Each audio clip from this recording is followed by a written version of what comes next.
MPS est d'avis que pour vaincre l'armée burkinabé seule ne pourra pas faire face au terrorisme et qu'il faut fédérer toutes les énergies du pays.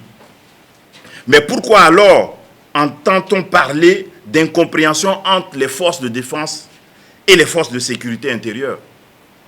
Pourquoi les agents qui vivent au sein de la population, qui ont des renseignements, qui connaissent la géographie, qui connaissent les populations locales, ne sont pas toujours associés aux opérations initiées contre les groupes terroristes? Pourquoi les populations elles-mêmes, qui devraient bénéficier de l'action de nos FDS, semblent ne pas collaborer? Et quelles sont les initiatives conduites pour y remédier?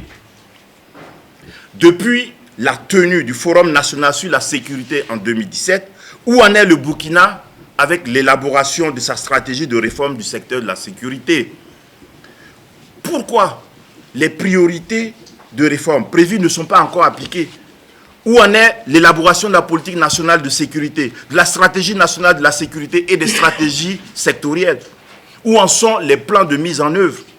Quelles sont les mesures prises pour que l'accroissement des dépenses militaires de notre pays aille de pair avec la bonne gestion des moyens financiers mis à disposition? Qu'en est-il de l'élaboration de la stratégie de lutte anticorruption dans le secteur de la défense et de la sécurité? Quelles sont les initiatives prises pour consolider la gouvernance du secteur de la sécurité?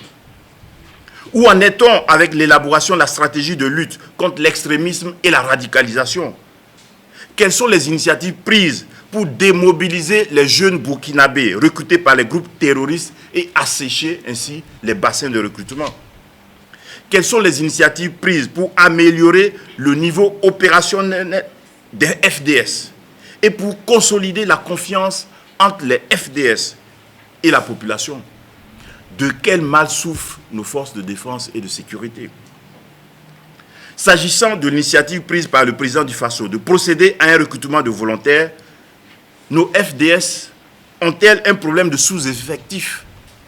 Si oui, pourquoi ne pas lancer des recrutements exceptionnels pour pallier ces insuffisances d'effectifs?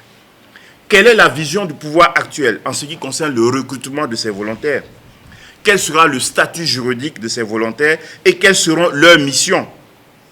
Quelles sont les garanties prises pour qu'ils ne fassent pas l'objet d'instrumentalisation partisane?